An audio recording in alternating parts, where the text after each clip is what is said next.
어쨌든 간에 우리 시청자 여러분들도 이런 보좌진의 세계가 여야가 다양하게 있고 굉장히 이질적이다 이런 걸 좀 아셔야 될 것 그렇죠. 같아가지고 예. 이번 강선우 후보자 사태를 통해 설명을 좀 드린 거였고 그 정성호 법무부 장관 얘기를 좀 해봐야 될 것 같은데 오늘 취임사에서 그 어제죠 수사권과 기소권 분리 문제를 이제는 매듭지어서 검찰 개혁을 둘러싼 소모적인 논쟁을 끝내겠다. 그러면서 이제 기소를 목적으로 하는 수사의 합리화를 위한 무리한 공소유지는 사라져야 한다 이 얘기를 했는데 결국은 이제 윤석열 정부의 검찰을 상대로 잘못된 부분들은 고치겠다 이 얘기를 후반부에 한 거 아니겠습니까? 네. 그렇습니다. 근데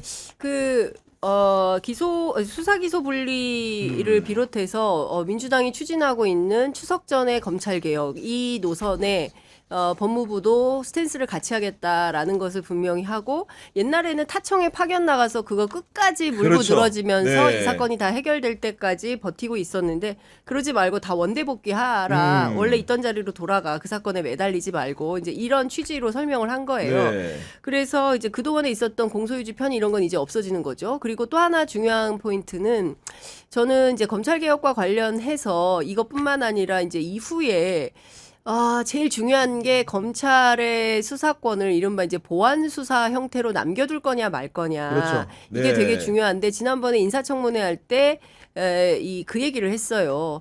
보안 수사권이 좀 필요하다라는 건데 그 부분에 대해서 박은정 조국혁신당 의원이 강하게 비판을 했거든요. 네. 이거 결국에는 검찰의 수사권을 남겨서 계속 수사하도록 하겠다는 거 아니냐. 그러니까 이춘석 당시 법사위원장이 뭐라 그랬냐면 그러려면 수사기소 분리 왜 하냐. 그거 의미 없는 거 아니냐. 그거 빼라. 이런 거예요. 그러니까 저는 어떤 생각이냐면 지금 새 정부가 들어섰고 검찰 개혁을 추진하고 있지만 여전히 검찰 출신들이 어디에 있습니까? 대통령실에도 있고 법무부에도 있고 다 있는 거예요. 그러니까 도처에 일종의 이제 폭탄들이 있는 겁니다. 네. 그러니까 이분들이 앉아서 하는 일은 끊임없이 검찰의 이익을 조직적 이익을 담보하기 위한 노력을 하는 거죠. 이제 그런 차원에서 이번에 보안 수사권 한번 띡 밀어보고 그러니까요. 국회에서 네. 제지당해서 안 돼? 그러면 이제 아마 다음 트랙을 또 생각을 하게 될 거다. 그러니까 끊임없이 자신들이 기소 수사를 동시에 한 몸에 두고 아메바처럼 장악하려는 이런 생각을 하고 있는 것 같아서 네. 어떻게 해서든 추석 전에 그 기소 수사 분리를 하는 데 있어서 한 행정기관에 두지 않고 법무부와 행안부로 하든 법무부와 총리실로 하든 반드시 분리해서 이거 같이 놀지 못하게 물을 분리해야 된다 이런 생각이 좀 그리고 아까 듭니다. 이제 말씀해주신 대로 그 정성호 법무부 장관이 검사 직무대리 발령과 관련해가지고 전수조사를 이제 요구한 건데 그게 어떤 개념이냐면은 검사들도 이제 일반 직장인들처럼 직장인과 달리 1년에 한 번씩 인사가 나거든요. 네. 그러니까 예를 들어서 그 수원지검 성남지청에 근무했던 검사가 특정 사건을 기소한 다음에 부산지검으로 발령이 날 수가 있는 거예요. 그렇게 되면은 부산지검에 가면은 사실 이 사건에 관여를 못하는 것으로 보이는데, 그러니까 직무대리라는 제도를 이용을 해가지고 실제로는 그 중요한 공판 같은 경우에는 본인이 수사한 검사가 직접 들어와서 공소 유지를 하는 거죠. 그러니까 지금 문제가 된 사건이 뭐냐면은 이재명 대통령과 관련해가지고 이제 그 수원지검 성남지청에 수사했던 성남 FC 후원금 사건 있죠. 그렇죠. 그 사건이 대표적인데 그 수사했던 검사가 그 2022년 9월에 기소를 한 다음에 그 이후에 부산지검으로 발령이 납니다. 근데 참 특이하게 이분이 또 서울중앙지검의 직무대리 발령이 난 거예요. 부산 안 가고 서울에 있는 그러니까 거예요. 서울에서 근무하면서 이제 또 네. 수사를 한 건데 네. 또 공교롭게도 그 성남 그 FC 후원금 사건 같은 경우에는 수원지법 성남지원에서 벌어지는 사건이잖아요. 그 사건을 공소유지하러 1일 또 직무대리 발령을 내는 거야. 쉽게 얘기해서 원래 부산 소속인데 서울에 와 있는 것도 이상한데 이중으로 직무대리 명령을 내려가지고 이 사람이 이재명 대통령 관련된 사건을 공소유지를 해온 겁니다. 그러니까 근데, 일종의 예. 이재명 저격수 역할을 하는 거잖아요. 그래서 역할을 한 건데 더욱 저쪽으로 쫓아가게 만드는. 그렇지. 그리고 네. 이제 기본적으로 어제 이제 그 오늘 해가지고 정성화 이런 얘기 했으면은 뭔가 이제 방귀를 꼈으면은 뭔가 움츠러드는 모습을 보여야 되는데 오늘 때마침 이 재판이 열렸는데 해당 검사가 들어옵니다. 무시하네. 직무대리 발령 문제가 됐음에도 불구하고 네. 그러니까 재판장이 거기에 대해 문제의식이 있어가지고 이러저러에게 퇴정해 달라고 하니까 그 말은 이번에 들었어요. 근데 여하간 검찰 개혁이 얼마나 어렵다는 것은 이런 거에서 보여주는 겁니다. 그러니까, 장관이 얘기해도 네, 안 말 들어요. 되는 거예요. 네, 그러니까 예. 네. 그러니까 제가 아까 말씀드린 대로 도처에 폭탄들이 있어요. 그리고 끊임없이 이 사람들은 뭐라고 해야 됩니까? 그 연결고리를 가지면서 검찰의 조직적 이익을 어떻게든 복원 또는 유지하기 위해서 온전시키기 위해서 끊임없이 쟁투를 하는 겁니다. 자기들 안에서. 그러니까 저는 이것을 정말 아주 끝까지 뿌리채 파내지 아니하면 이건 또 윤석열 세력이 살아날 수가 있다. 네. 그렇기 때문에 정성호 장관이 정신 바짝 차리고 일을 해야 된다. 그러니까요. 안 네. 그러면 또 한 방에 훅 간다. 이런 생각이 좀 듭니다. 매우 걱정입니다. 예. 어쨌든 간에 그래도 이제 제가 이제 주변에 물어봤더니 우리 정성호 법무부 장관 그 수사 기소 분리를 하려면 또 이제 행안부 장관 중요하니까 윤호중 행안부 장관 그리고 이제 법사위원장으로는 이제 이춘석 위원장이 왔는데 네. 이 세 분의 공통점이 뭘까 궁금해서 물어봤더니 우리 혹시 이정주 기자 해답을 좀 알고 있습니까? 예. 저는 이분들을 그냥 만나봤을 때는 어. 공정보다는 그 약간 셋 다 이렇게 튀지 않아요. 튀지 않아. 예. 정청래 그 후보랑은 약간 결이 다릅니다. 네. 법사위에 있으면 조금 사람들이 튀거든요. 그리고 그러니까 이 셋 다 검사 출신이 아니잖아요. 비검사 아니에요. 출신이고 네, 비검사 출신이니까 만나봤을 때는 굉장히 이게 법사위 소속 맞나 하는 느낌을 받는 네. 사람들이에요. 이분들 중에 세 분 중에 2명을 직접 모신 사람한테 제가 물어봤더니 네. 그분이 하는 얘기가 이 세 명의 공통점은 잡음 없이 문제를 해결하는 스타일이다. 그러니까 무슨 얘기냐면 그런 옛날에 그 얘기라도 이춘석 위원장이 사람들이 이제 다시 국회에 들어와가지고 네. 이번에 의원을 하다 보니까 이재명 대통령과 함께할 기회가 없던 사람이다 보니까 도대체 이춘석이 누구야 네. 이런 얘기 많이 옛날 했는데 사람이죠. 네. 이춘석 같은 경우에는 옛날에 박영선 법사위원장 시절에 간사했어요. 그 간사를 했어요. 근데 간사할 때 보좌관이 저한테 하는 얘기가 그때 위원장 때문에 힘들었대. 그러니까 이제 이춘석은 되게 힘들죠. 그 어떻게 보면 타협을 많이 하려고 하고 문제 해결을 여야 합의로 풀어보려고 하는 사람인데 이 위원장 캐릭터가 너무 강하다 보니까 세죠, 세. 근데 그럼에도 불구하고 늘 어쨌든 간에 해답을 갖고 왔다는 거예요. 그런 문제를 위원장이 못하는 역할을 했다는 건데 물론 그런 부분들이 약간 불안하게 하는 점도 있지만 여하간 문제는 해결하는데 잡음 없이 해결한다. 네. 거기에 대한 공통된 평가가 이런 얘기를 합니다. 네. 정성호 장관은 근데 그 약간 투덜이 스머프과긴 한데.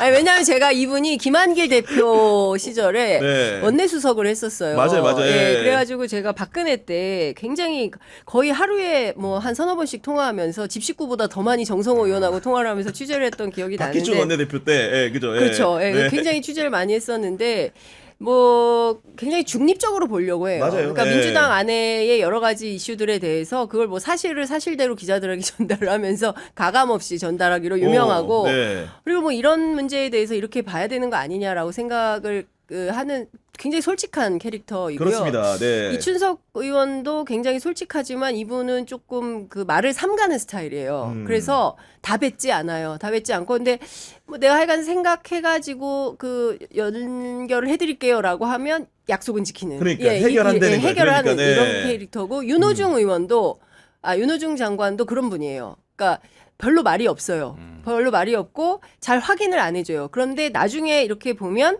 일이 되어 있어요. 일이 되어 있어요. 그러니까 잡음 없이 조용하게. 예. 잡음이라는 표현은 잡음은 잘 모르겠는데 하여간 일이 네. 되어 있다. 어. 그런 캐릭터인데 셋 중에서 누가 제일 가벼우냐 하면 정성호가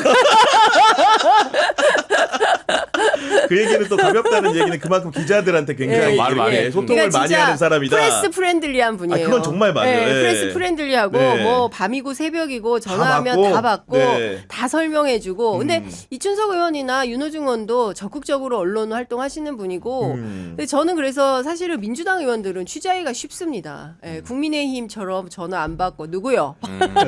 어디요? 그거는 이렇게. 선배여서 그런 거 아니죠? 선배를 그런가? 두려워한 나머지 이제. 그런 아니에요. 것도 많이 영향을 아니에요. 미치죠. 우리 이정주 아니 기자 저한테 많이 풀하신 분들도 있습니다. 우리 예. 이정주 기자가 사실은 국민의힘 의원들하고 네. 상당히 관계가 네. 생각 외로 많이 원만하잖아요 지금. 예. 저는 원래 친박 기자예요. 친박. 아니, 그들은 저를 잘 친박이라고 생각하고 기사 그래 나는 반박이다. 기사 써놓으면 이게 이정주가 그 데스크한테 당했나 보네. 야 엄청난 신뢰인데. 죄송하지만 저의 발제입니다. 이제 와서 이제야 20분 와서. 건데. 네. 데스크가 이거 써도 되겠니? 써야죠. 네, 조질 땐 조져야죠. 아무튼간에 그 재밌는 얘기를 좀 했는데 또 최근에 이 종교 관련된 수사들이 좀 많잖아요. 예. 그 중에서도 그 통일교를 상대로 지난번에 이제 어떻게 보면 성지라고 해야 될까? 한학자 그 총재가 사는 거주지 주변에 이제 통일교 신전이 있는 데들을 압수수색을 했는데 사실 종교라는 게 이게 수사하기가 쉽지가 않잖아요, 이정주 기자. 원래 그러니까 통일교도 그 지난번에 YTN 인수 전에 이제 뛰어들고 막 얘기 나왔잖아요. 근데 제가 그 당시 얘기 들어보니까 이제 사실은 그 신천지도 매체가 있어요. 근데 신천지하고 통일교는 저희가 터치하는 그 수준이 좀 달라요. 약간 좀 다른 결로 가거든요. 그렇지. 예. 네, 그러니까 신천지는 어쨌든 기독교 내에 하나의 이단처럼 여겨지는 약간 이런 싸움인데 그렇죠. 통일교는 완전 섹터가 달라요. 아예 다르죠. 네, 네. 다른 나라로 구분되는 약간 이런 게 있어서 저희 통일교를 암묵적으로 그리고 매체도 이제 실제로 있고 맞아, 세계일보가 네, 세계일보 있으니까. 그러니까. 예. 예, 거기 내부에 이제 그 꽤 이제 세계일보가 그 전통도 오래됐고 나름 이제 갖춰진 언론사니까 그렇습니다. 네. 예, 종교 문제를 지분을 갖고 있다 해서 거기를 바로 건드리면 이게 또 다른 얘기가 되니까 그래서 원래 통일교는 저희도 취재하면서 전성배 씨 얘기 많이 나왔는데 그 후보 때도 그 부분을 쓸까 말까 하는 약간 그게 있어요. 아, 내부적으로. 예, 그리고 네. 우리도 막 취재하면 솔직히 통일교 쪽에서 저한테 취재원이 그런 말도 해요. 아니 이 기자 같은 종교끼리 이렇게까지 해야 되냐? 아, CBS. 네, 저는 그런 역공도 많이 받아봤어요. 아니 저는 아무 상관이 없다고 저희는 교계 뉴스 따로 있다고 하는데 거기는 그런 생각을 안 해. 네. CBS 연락 닿으면 교계고 정치부고 야 우리는 한 식구야. 그러니까 저는 같은 식구가 아닙니다. 근데 갑자기 그런 식의 근데 세력도 세고 네. 생각보다 이쪽이 그 자금 운영하는 것도 굉장히 커요.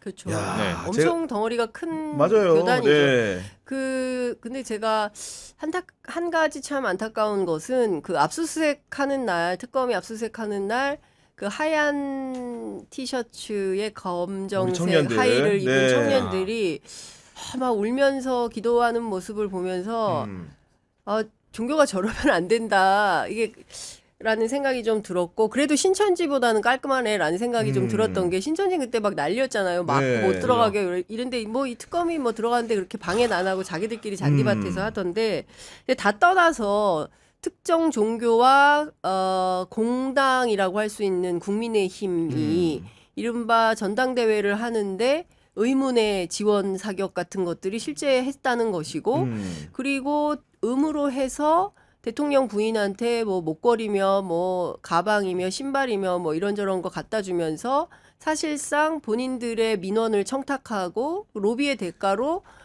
캄보디아 ODA 같은 경우에는 네. 7억 불에서 15억 불까지 2배 이상 올린 거 더블로 올린 거 아닙니까? 뭐 이런 것들을 보면 엄청난 로비스트들이구나. 그러니까 종교를 빙자한 불법 로비 집단 아니냐 네. 이런 의혹을 가지고 특검이 수사를 하고 있는 걸로 보이고요. 저는 다른 거 다 떠나서 김건희의 심기 경호를 위해서 통일교의 젊은 청년들을 동원해서 뭐 무슨 별동부대 이걸 만들려고 그러니까, 네. 했다는 거잖아요. 그러니까 이 자체가 굉장히 충격인 거죠. 그러니까 그걸 한번 생각해 보세요. 저 특검이 압수수색 하는데 거기 뭐 하얀 티에 막 네. 까만 옷 입고 막 이렇게 기도하는 사람들이 영부인의 그 심기 경호를 위해서 막 이렇게 같이 다닌다고 생각을 해보십시오. 네. 이게 정상적인 국가라고 세계가 평가할 수 있겠습니까? 근데 이런 거를 획책했던 자들 아닙니까? 근데 이게 과연 정상적인 민주국가에서 발상이나 할 수 있는 일인가? 근데 이런 정도까지 생각을 했다는 것은 정말 충격적이고 이거는 진짜 나라를 어떻게 하려고 그러니까 완전히 이것은 종교로 네. 그냥 막 그 형해하려고 했었다. 무서워요. 아니, 무서워. 제가 네. 지난주 금요일에 경기도 가평에 압수수색 현장에 다녀온 사람 얘기를 직접 들어봤어요. 완전 그랬더니 직접 갔다 오는 줄 알았네. 제가 방송을 해서 직접 못 가고 거의 기자를 취재하는 갔다 온 사람 얘기를 좀 들어봤더니 기자를 취재하고 있어요. 많은 얘기를 제가 들었습니다. 네. 했더니 일단은 경기도 가평에 가면 우리 청년들이 모여있던 곳은 정문 앞이래요. 천정궁 그러니까 쉽게 성지를 가려면은 천정궁하고 천원궁이 있대. 그러니까 더 위로 올라. 근데 이게 그쵸. 둘 다 똑같아요. 성격은 뭐냐? 천정궁은 원래 한학자 총재가 살던 거처. 천원궁은 올해 초 새로 완공한 한학자 총재의 새로운 거처. 그리고 이제 겉에서 보면은 이제 뉴타운이네, 우리 뉴타운. 백악관처럼 생겼잖아요. 맞아요. 예. 굉장히 웅장해 보이고 이런 건데 실제 배악관 따라한 거죠. 이제 거의 이제 들어가기 위해서 거쳐야 되는 정문 앞에 우리 청년들 한 100여 명 정도가 이렇게 진을 치고 있었던 거고 이분들이 금요일 당일에만 모인 게 아니랍니다. 특검에서 압수수색 들어올 게 예상이 됐기 때문에 사전에 매일 오전 7시에 모여가지고 연습을 했다. 세상에. 그랬다고 하는 것이고, 그리고 그날 찍은 영상을 제가 직접 받아서 다 봤는데 이분들이 방언을 해, 청년들인데. 방언. 기도 막 이 상황, 그 기도를 하는데 좀 알 수 없는 말로 방언을 하고 나중에는 모여가 찬송가도 부르면서 기본적으로 한화자 총재에 대한 굉장히 큰 열정을 이제 보이는데 그 천원궁 안에 몰래 잠입한 사람 얘기를 제가 들어봤더니 오, 잠입 취재. 그러니까 완전히 내부 야. 내실은 못 가보고 딱 갔는데 처음에 딱 문을 열고 정문에 열고 들어갔더니 어떤 느낌이 드냐면은 우리가 서울중앙지방법원 법원 가면 네. 정문에 가면은 그 아치형으로 엄청나게 층고가 높고 그 뭔가 그쵸. 이제 그 뭔가 위압감 장대함을 그쵸. 느끼는데 그렇죠. 그런 느낌이 확 온대요. 일부러 그러니까 이게 딱 위압감을 주는. 이게 뭔가 종교 시설 같다는 생각을 해서 그런 건지 모르겠는데 엄청나게 이제 웅장하고 또 하얀 대리석에 그쵸. 완벽하게 이제 그 고급스러운 그 내실을 갖추고 있기 때문에 그런 생각이 좀 들었다는 거고 결국은 이제 그러면은 여러 가지 얘기 통해 가지고 이제 이번에 김건희의 별동 부대도 이제 운영을 했다라는 의혹을 사고 있지 않습니까? 그러니까 윤영호 씨라는 통일교 세계본부장을 고리로 해가지고 이제 김건희 여사를 지원을 했다라는 의심을 사고 있는 건데 저는 네. 근데 캄보디아 얘기가 된다고 생각하는 거는 중국하고 러시아 정도는 그 이런 지금 사람들한테 당할 정도로 아둔하지 않습니다. 뭐 김건희 대통령이 될 거니까 야 꺼져 이런 식으로 얘 뭐라는 거니 이렇게. 네. 근데 캄보디아는 받을 수가 있어요. 일단 ODA가 중요하니까. 그렇지. 네. 진짜 캄보디아는 참 슬픈 나라지 않습니까? 그러니까요. 예. 네. 그러니까 크메르루즈 때 지식인 학살을 정말 킬링필드로 진짜 똑똑한 사람 다 죽여버린 거예요. 그죠. 그리고 이제 그 독재자 훈센과 그 아들이 지금까지 하고 있는 거 아니겠습니까? 네. 그러니까 그런 걸 보면 그런 나라 완전히 그 최근에 이제 캄보디아 갔다 온 사람들 얘기가 이제는 거의 중국 자본이 굉장히 많이 들어와서 거리 간판이 다 중국말이라는 맞아요. 거예요. 이게 중국화되고 있다 빠르게 이제 이런 얘기도 하는데 반중 아닙니까 그 사람들? 그러니까 필요한 사적 이득을 위해서는 아무하고나 다 필요한 대로 다 연대를 네. 하려고 하는구나라는 생각이 좀 들기도 하고 저는 그렇게 종교적인 빅픽처가 있는 줄은 몰랐지만 ODA만 하더라도 이 금액이 어마어마한 거예요. 그래서 그 나라의 ODA를 통해서 뭘 하려고 하는지는 확인을 좀 해볼 필요가 있을 것 같다라는 생각이 좀 드네요. 예. 그러니까요. 어쨌든 간에 이제 그런 그림이 물론 이제 일부의 증언이긴 합니다만은 특검 수사 과정에서 결국은 범행이라는 것은 동기를 규명하는 게 중요하기 그렇습니다. 때문에 뭐 그런 측면에서도 수사가 이루어질 것 같은데 김건희 특검은 근데 그 등장 인물들도 왜 이렇게 지저분한 구석들이 그러니까. 많습니까? 오늘 보니까 뺀질. 그 집사 게이트의 핵심 네. 어떻게 보면은 참고인 네. 혹은 피의자가 될 수 있는 분인데 네. 그 HS 효성의 부회장이 조현상 부회장 안 나와요. 이분 연락 안 된다고 지금 특검에서 난리 아닙니까 지금? 아니 연락 네. 안 돼, 밀항설 있어, 뭐 지금 다 난리예요. 근데 이제 김건희 씨도 8월 6일 날 출석하라고 했는데 네. 뭐 형편이 되면 여건이 되면 뭐 이런 얘기를 했다는 거잖아요. 여건이 안 되면 안 나온다는 거 아닙니까? 그러니까 요리조리 차일피일 피하면서 네. 어떻게든 구속이 안 되려고 뭐 이따가 얘기를 하겠지만 지금 모든 피해자들이 구속을 피하기 위해서 온갖 술수를 다 부리고 있어요. 웬만하면 협조하는 거예요, 수사에. 다 실토하고 있지 않습니까? 2년 만에 그러니까요. 다 네. 사실은 그것은 윤석열의 전화였다. 다 지금 불고 있잖아요. 근데 그런 걸 보면 참 이 사람들이 진짜 끝까지 자기 빠져나가고 자기 살궁리만 하는구나라는 생각이 좀 드는 거고 이 와중에도 국민께 사과하거나 용서를 구하거나 이런 건 없고 그 뻔뻔한 작태를 그냥 그러니까요. 보이는 게 너무 파렴치하다 이런 생각이 좀 듭니다. 그리고